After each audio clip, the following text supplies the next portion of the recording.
Okay, now, if you're going to go Fiero brakes and you want a performance advantage,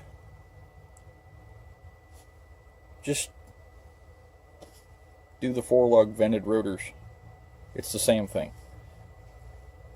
If you have a wheel in mind, like I happen to have, that has that bolt pattern, then by all means switch over to the Fiero stuff, do the 5-lug stuff. Or if you have intentions of not only running those type of wheels, but upgrading your Fiero brakes later, go ahead, bolt it all on.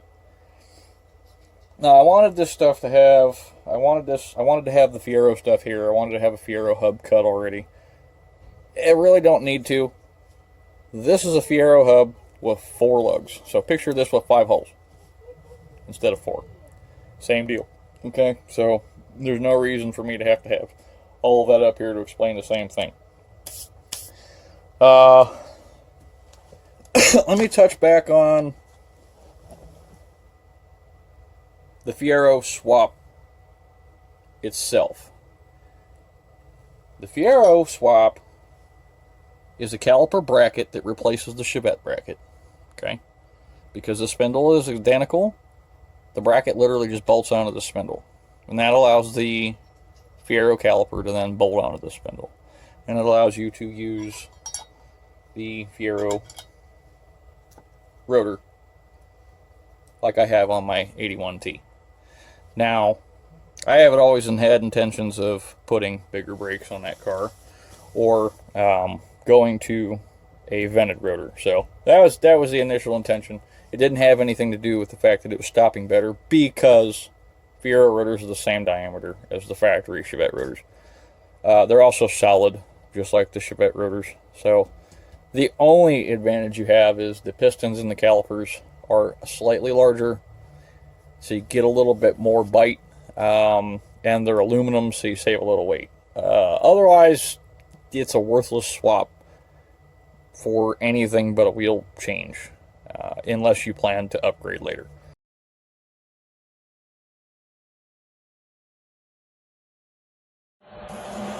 That is a stock spindle. Stock Chevette spindle. Nothing real fancy about it. Literally. Dust plate,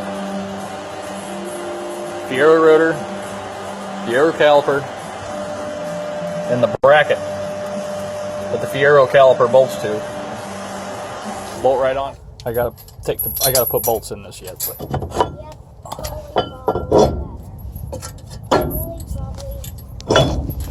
that's it. There has been, however, for years on the Fiero forums, write-ups on how to do what has been called the Grand Am, the first Grand Am swap, or the Cavalier swap, or the Beretta swap. There's 2 different variations of this because there's 2 different diameters of rotor available for some of these cars. The Grand Am, the Beretta, and the some of the higher-end J cars had a performance brake option that gave like a 250 millimeter rotor diameter. Those don't fit under 13-inch wheels, and the calipers are a little different. Otherwise, it's the same deal. You grind a little, well, we'll get into that for a minute, but it's the same deal. Everything goes on the exact same way. All the same modifications happen to put all this together. But this particular recipe happens to fit under a 13-inch wheel. Hey, Daddy, our neighbors are outside. Alright, so now on to how all these combinations work and what they're all about. Like I said, I don't have Hartmann's here, but I have enough information that can be found on this page. He used 95 to 04 Toyota Corolla rotors and calipers and brackets. Correct me if I'm wrong. That should be Rob. If you hear this, chime in, correct me in the comments. But and he did say that he could not get them under a 13-inch wheel. 14s for sure were a minimum. Some trimming to the dust shield was done, and then everything pretty well just slid on his hub. He turned a stock Chevette rotor into a hub like this, and fit these on. And the Corolla caliper and bracket use a smaller adapter plate like this to do the same thing, where it would bolt to the caliper, or not the caliper, the caliper would bolt to this bracket, which is bolted to this, and that's what adapts it all. I don't have the measurements on Rob's brackets, but he did show his is offset just a little bit, it looked like. And I'm sure if somebody was to ask him very nicely, they could probably get some measurements of his bracket for that setup. I did find, while looking, I was looking at his stuff, and I have part numbers for all of this if you guys want the part numbers. But 85 to 87 Toyota Corolla, so the really early ones, front-wheel drive ones, they did have 13-inch wheels. I don't know for sure that our 13-inch wheels will clear them, but 13-inch wheels were available on these Toyotas with this particular brake setup. They were 243 millimeter, so smaller still than the Fiero rotors and the Saturn rotors. They're just a little bit larger than these Kia rotors that I have. But 243 millimeter, yeah, they're 9.56 inches, so they're real close to the factory diameter. But they are vented. Also, the 85 to 87 Toyota caliper bracket and calipers, same deal. You make a bracket, you bolt them to this, you're done after you've made a hub. So that is an unverified combination. This is just stuff I found based on measurements I have for everything else that I know fits the cars. Tells me that this should go right on, just like this would or this would, and you'd be able to use a stock wheel. So some of you guys like Michael Keeney that wants to stay stock but needs to run a vented rotor to dissipate heat, this would probably be a good setup. It also will use a stock master cylinder, and it also only requires, from what it seems like, a small trim to the dust shield as well. Same stuff, Honda Civic stuff has been known to fit. Whether or not you have to have the hubs bored out on the Honda rotors depends on the manufacturer of the hub, or the manufacturer of the rotors, and the Honda they're coming off of.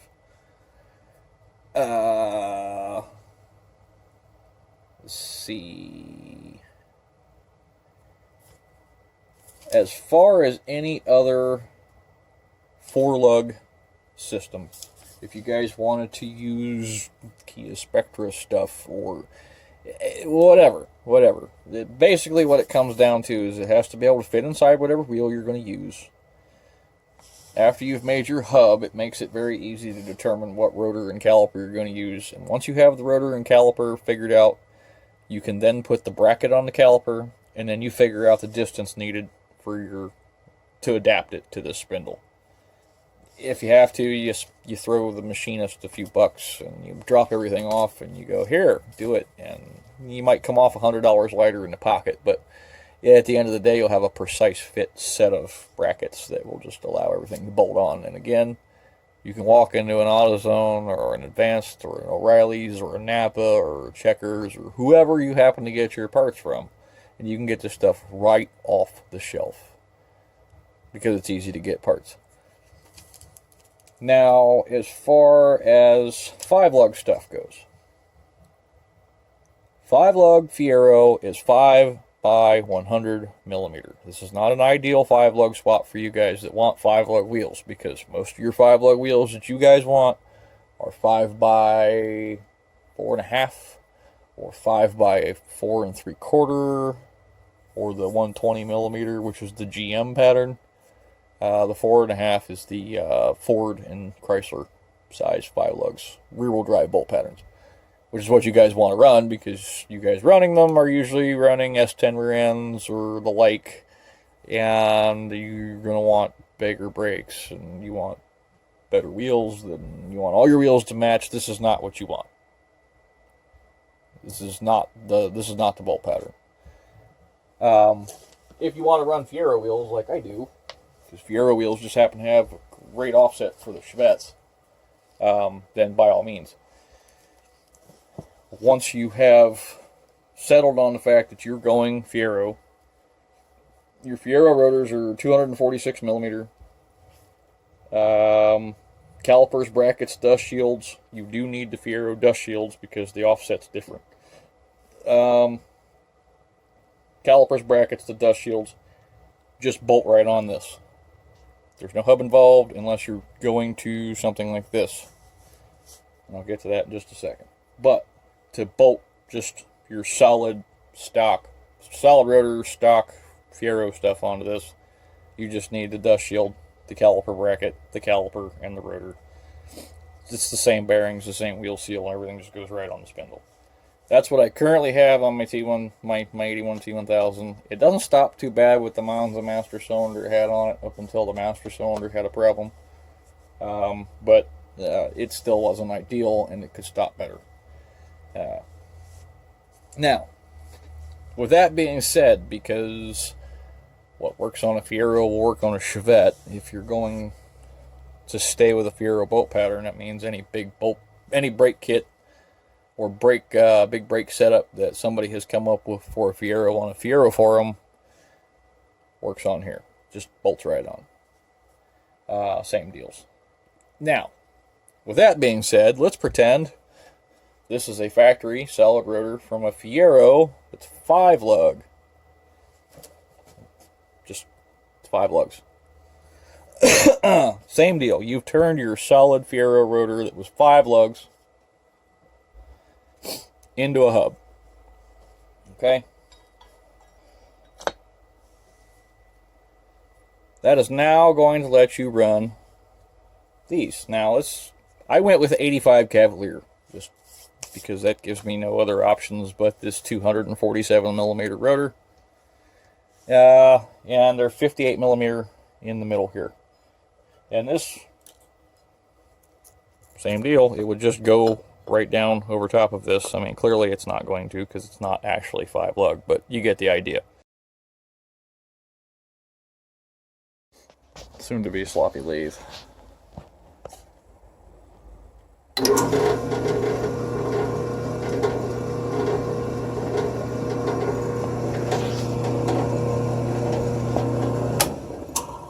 Tomorrow's project. I gotta put bolts in this yet. But.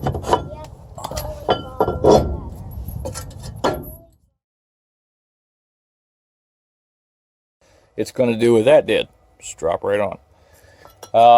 What that then allows is these 85 Cavalier calipers to go on Fiero bracket right at the moment, and it bolted on. It's on at a slight angle though, and I don't know if this will pick it up with the camera here or not, but yeah, there it is. You see it touching? See it touching the bracket back there? And I have to shave about that much off the bracket back there, both brackets, and these bolt right on. And it's a substantially larger piston and much thicker brake pads. And this is where the modification comes in. The bracket has a couple little spots where this sits that need ground out, because this is a larger caliper right here than the Fiero calipers. Otherwise, the Fiero caliper bracket is used. After you grind it off, these bolt right on. Anyway, yes, this just uses all 85 Cavalier stuff, like the rotor, the caliper, and then the Fiero bracket, and then a Fiero rotor turned into a hub. And then it's bolt on. I need brakes, I just go to a parts store and go, I need rotors for an 85 Cavalier, or I need brake pads for an 85 Cavalier. And, well, they likely will have it on the shelf. So it makes it really nice. And this, the studs that are required for pretty much any of these swaps that use a hub, 610 323 Dorman stud. This is pretty much the go-to stud for all of these setups. Same knurl size and length that you would use in your front-wheel drive wheel hubs. So same deal that you'd use in these. It's the same setup. It's just long enough to compensate for the, like this, extra 9 millimeters thick that's going to be on the surface here. Now, as far as what I'm doing here, the calipers for this setup are actually quite a bit larger in the piston diameter than the factory stuff. In a Fiero, it's okay with the stock master cylinder, but a lot of people say that a 1-inch bore master tends to be a little bit better of an option for that. So in that case, is what I'm doing with the T is I'm doing the Cavalier rotors and calipers with a 1-inch master and a new booster. Now, those of you that are manual brakes, the trouble with that would be is most manual master cylinders either have the standard GM wall pattern for a manual master cylinder, which is not the same as the Chevette. So you will be adapting by drilling holes in the firewall for the new pattern, or whatever you have to, bracing it up for the new master cylinder. Or you can go to a power booster, and then that power booster, even the one for the factory Chevette, just takes a standard GM power master cylinder. And that allows you to go from a really tiny one all the way up to a big, I think, 1 3/4 inches. So, God, why you would need a big, huge truck master cylinder like that on a car, I don't know. But the point is, it fits that pattern, because that's a common pattern. So what I'm going to end up with is a much touchier brake pedal and some brakes that should actually whoa the car pretty decently and not fade. I just happened to get these on a really smoking deal for the pair, and they came zinc coated as well as being machined with the holes and the grooves, because, you know, screw it, why not? If they ever crack, I'm just going to go stock. They're just standard 5558 Cavalier rotors. Those of you guys that run J cars know all about these rotors. Now, I want to get to this all by itself, so I'm going to save this for after the big boy brakes. But this is the one that everybody really wants, because this is the one that matches the S10 stuff. So give me just a second. I'm going to pause the video again. I'm going to, by the power of TV, this is all going to go away a minute. And just like that, big boy brakes. Now this is the 5 4 3/4 inch or 5 by 120 millimeter GM rear wheel drive intermediate bolt pattern. This is the one that they use on everything that is not a truck or a large B body. So this is like G bodies, S10s, Camaros, things like that. This is the standard Chevy 5 by 4 3/4 lug pattern. Now again, we're going to touch on this hub again. This is the exact same modifications that you can use to put an S10 solid rotor, or not solid rotor, but solid hub and rotor combination, or Camaro hub and rotor combination onto this spindle. But why would you? Because the machining all has to be done again every single time. Aside from that, this system uses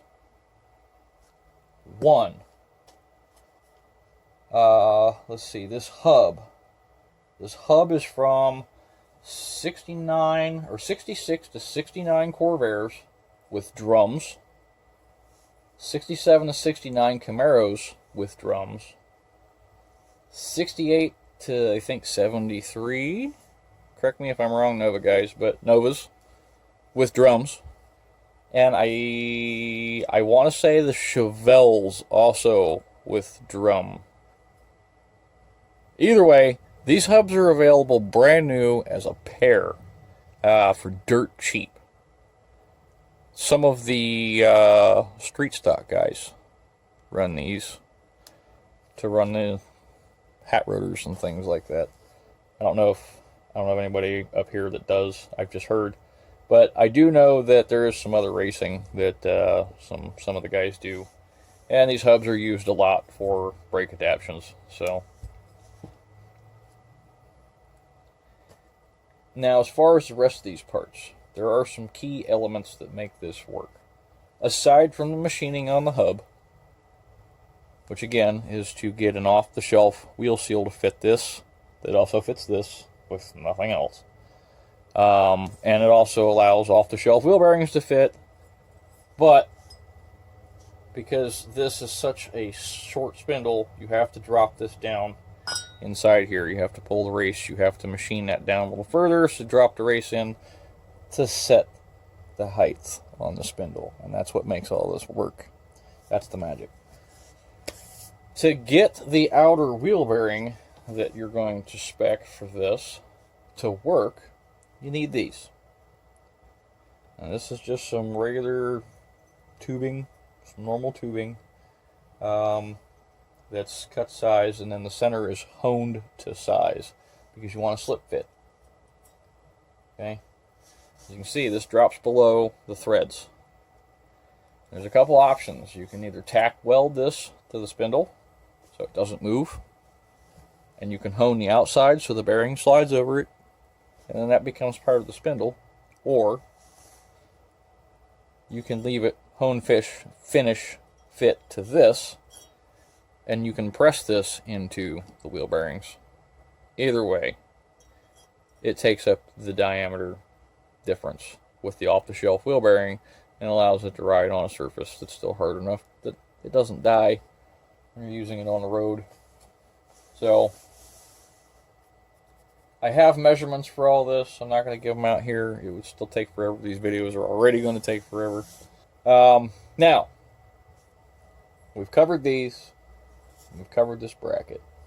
And we've covered this hub and the reasons why the hub is better than the solid rotor. Now, this system uses 2001 Pontiac Grand Am or old Zalero, basically the 99 up end body cars with the large 5-lug pattern, front wheel drive bolt pattern. Now this is technically a 5x4.5 because the car's bolt pattern that this comes off of is a 115 millimeter. But because this rotor works so well with this hub combination, I'll show you why in a minute, you can still use this 115 millimeter car's rotor on a 120 millimeter bolt pattern because they made these holes monster. Check this out. These are 120 millimeter, and the hub center fits like a glove. And there you have it. Because of the generous bolt hole spacing and the nice snug fit at the hub, 2001 Grand Am brake rotors just happen to slide right over top of these hubs.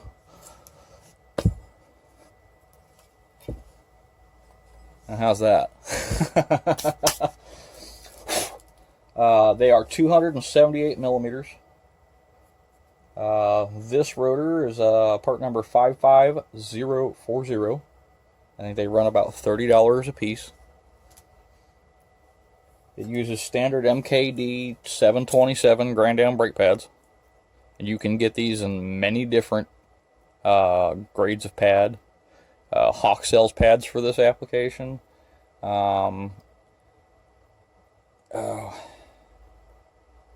well, it really, any performance brake pad company has performance brake pads for this particular application, and cheap, and they're common. So there you go. Factory caliper bracket, and usually when you buy a caliper for one of these cars, it comes with a new bracket, because this is such a common thing to have a problem with on those cars, because nobody ever greases the pins. So grease the pins and you'll never have a problem with your brackets. But anyway, when you buy these new, they come with brackets. So you don't have to worry about having to scrounge up brackets. You just buy these things. Sometimes you can buy them loaded, and you can get them with the bracket, with a set of brake pads, and that'll get you in until you can use some, or get some better brake pads if you need them. Likely this will put you through the windshield as it is, and you're not going to need anything better. These are aluminum. They're extremely lightweight aluminum. They're very nice castings. Very rarely do these calipers ever have any problems, and when they do, they're easily rebuilt. The calipers are, the kits are easily found, but the calipers really aren't that badly priced either, and when you buy them new, you get them with lifetime warranties on them. So if you ever have a problem with them, then you have a lifetime warranty, and you have a parts store to take them back to. You don't have to argue with the guy at Jegs. Either way, if you buy it online, you're really screwed, because then you don't know if you're ever going to get anything back. If it's wrong, or it didn't work, or it failed, and you need a replacement. At least this way, you can go to a parts store. And that is what all these swaps are about, is easy convenience. Well, ease of install, convenience of parts applications. Everything is available.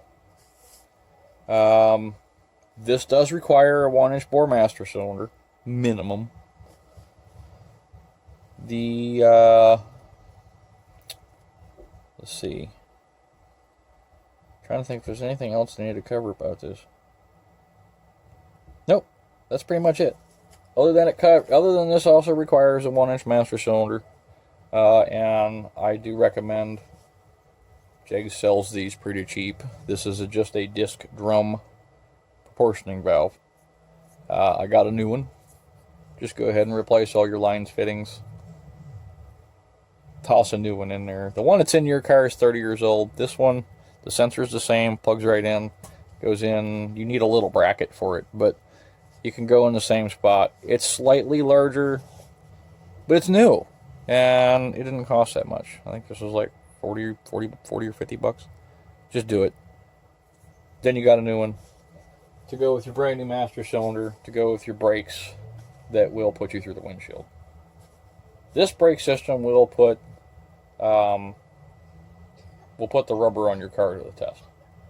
You will likely lay rubber on the ground before the brakes give up. It's a pretty nice system. Lou Hall has this exact system on TechRod. There's a few others on here that are hiding in the background that also have this system. This was a kit that somebody was making at one point, and me and my buddy Lou, we worked out a deal, and I got this one. And I'm gonna take the measurements off of these, and I'm gonna run a few of these off at some point, and I'll probably offer them. I don't know what I'm going to charge for them yet, but it also depends on what the cost of materials is and how much time I have in onto them. If I don't end up having not enough time to get to them, I'll offer all the measurements and things for their specs. There's some machining that has to happen back here. This has to be flat, or a bracket could be made that takes that little lip of distance up, so then the spindle didn't have to be modified. It could be modified and done into the bracket. I prefer parts, not modifications. So I would rather have a bracket that took that distance up than have to machine on that, because then that gives you less material there. And this is where your brake force is coming from and hanging on. I'd rather just leave those stock. So I may just end up redoing this bracket with a countersink to do exactly that. But anyway, that is the simplified big boy brakes. These fit under 15-inch wheels for sure. I haven't heard any verifications yet, but I need to try a 14-inch wheel on it. I don't think a 14-inch wheel is going to ever clear this. I think 15s are minimum for this. However, it depends. If you're running a skinny front runner, you might get away with a 14. But I think everybody that runs those still run a 15 minimum now. Now, as far as this, I know a few of you jumped the gun and bought parts as I was putting this together, and then hit the fan, so to speak. And then projects, and then more fan fecal matter. Fast forward two years now, and here we are getting back on the Saturn stuff. All right, now this was a project I started back when I was at the shop. For those of you guys that knew me when I had the job at the tow yard, and I was doing all this at the shop.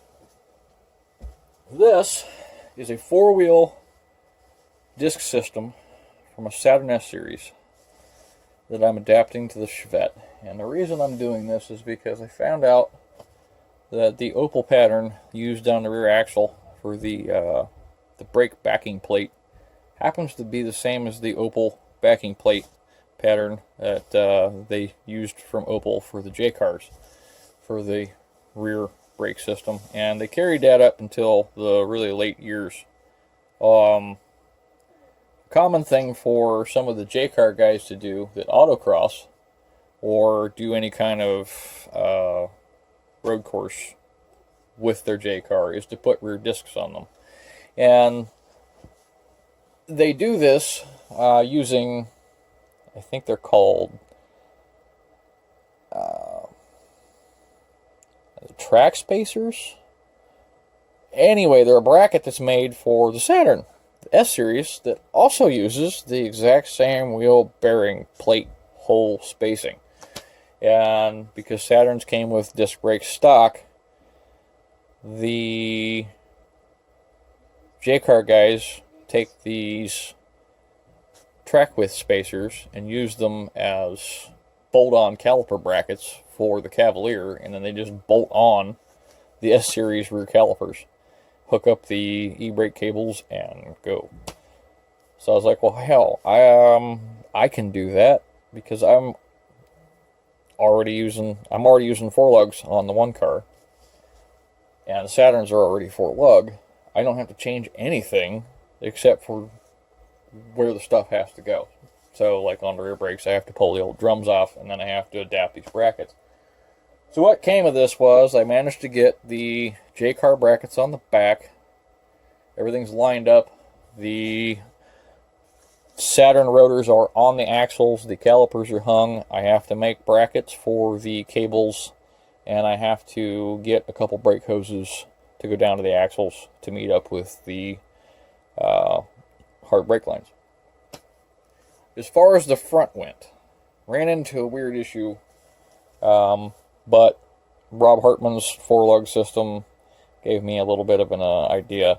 There was a slight problem with adapting the caliper and bracket from the S-Series to this because the holes were so close. I mean, they were like right here and right here. If you guys go back and look at if you go back and look for the Saturn swap or Saturn brakes or Saturn discs, things like that, my brake swap, the original stuff for the brake swap comes up, and you can see I'm having trouble getting that bracket to line up. I did figure out I have a little bit of room to kind of go up or down, so I'm thinking just a little bit of an angle and a drop, or a little bit of an angle and raise it. It'll recenter it. It'll allow the holes to come up a little bit further, and then I can still bolt them on. That should solve my problem. And then that should allow this to go on, and then that gives me a complete 4-wheel disc system that fits under factory 13-inch wheels. That gives me vented fronts. That gives me solid rears. And that also allows me to use the stock emergency brake when it's all said and done. That car also has power brakes, and I put a Saturn master cylinder on it. Now, the Saturn master cylinder may not stay. And the reason being, without dragging this out too much longer, is the Saturn master cylinder is designed for front-wheel drive braking, and so it's cross routed. So like the front two, instead of like this one, where this is all the rear and this is all the front, or this is all the front and this is all the rear, there's 2 lines and 2 lines, and this one is like front, and this one is front left, and this one's like right rear. So this one's like right front, and this one's left rear. So the circuits are crisscrossed because of the way the front-wheel drive car stops. And I could play around with the lines. I could get it to brake bias correctly, or I can just plumb it like a Saturn, and it still should stop fine. It just will be weird if I lose a brake line and the circuit opens for the front or back. I'm only going to have one front and one rear, and it's going to stop funny, but I'm used to that, driving lots of front-wheel drive cars. Having a rear-wheel drive car stop like that, well, I've had lots of cars that had hung-up calipers that stop like that, so yeah, it wouldn't be anything weird or out of the ordinary. And as far as actual stopping, it shouldn't affect the way it stops. So I'll get into further detail on this as I go, because this is something that's getting actively done now, as well as this stuff here. So you'll see a lot more of this getting posted up. Until then, any more questions, or hit me up in the comments. I have part numbers, I've got measurements, and I can answer pretty much any other questions you guys can throw at me about these that you felt I may not have covered. In the meantime, keep that shiny side up, and I will see you guys in the next video.